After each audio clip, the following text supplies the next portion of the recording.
For all the women who light the way, we dedicate the Hyundai Creta.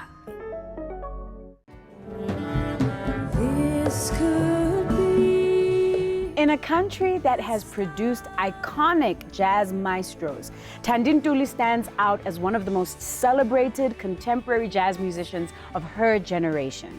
Historically, many of the women who have helped shape jazz as a genre have done so as singers.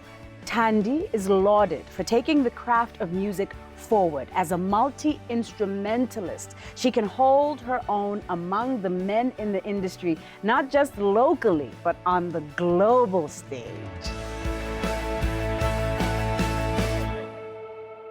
So many of us know iconic jazz singers, Ella Fitzgerald, Abigail Kubeka, Sibongile Khumalo, Miriam Makeba. I mean, women have really had a huge hand in jazz, but we know women musicians as vocalists. How much access do girls, do women have to instruments? Being an instrumentalist, it's a mixture of maybe not having access, but from my formative years, I do remember many women playing instruments. I just don't know why it never translates into being what they do as professionals.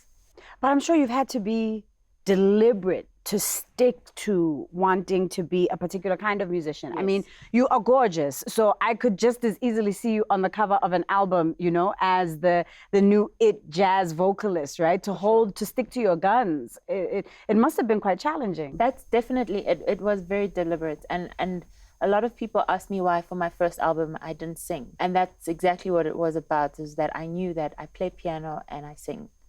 And I love both. So I didn't want to ever have to be a singer only and not play piano. And I knew I would be framed that way because the industry likes that. They love that, yeah. I would be framed and categorized with something that has been seen before instead of listening to my music. You are rocking a genre that is very male dominated. I mean, the boys club of jazz is notorious like for generations. How have you overcome the challenges and the struggles that you've faced as a woman in the jazz space, but also in the music industry as a whole? When I decided to do my own thing and have my own band and my own album and everything, I took my economic position in my own hands. That is what makes a major difference in terms of what a lot of women experience, is because they rely on the spaces that are available to them. In your wildest dream, if South Africa could become the equal society that we dream of, you know, what things would change? It would just be made possible for women to actually receive mentorship. Jazz is a very mentorship-driven style of music.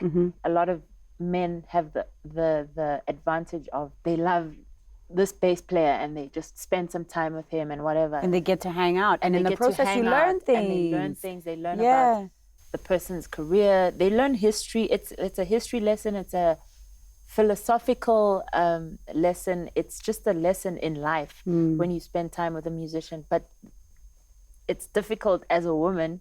Hey, and then they're gonna shell at you, and then you're gonna have to deal with other politics. It's not culturally acceptable necessarily. Yeah. So there's a lot of things you have to think about. If I, as a woman, look up to this male pianist or this male bassist or drummer, whatever.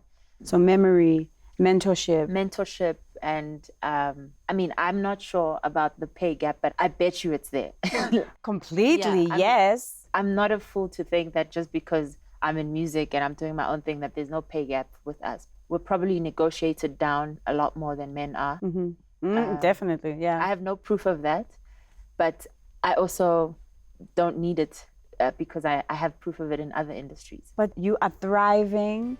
You are expanding in ways that are just, I mean, that honor the lineage that you come from in jazz, in this place in particular, but that also just expand it in the most incredible ways. And it's breathtaking to watch, and I can't wait to see where you're gonna go. Thank you so much, Lebo. I appreciate it. You're very welcome.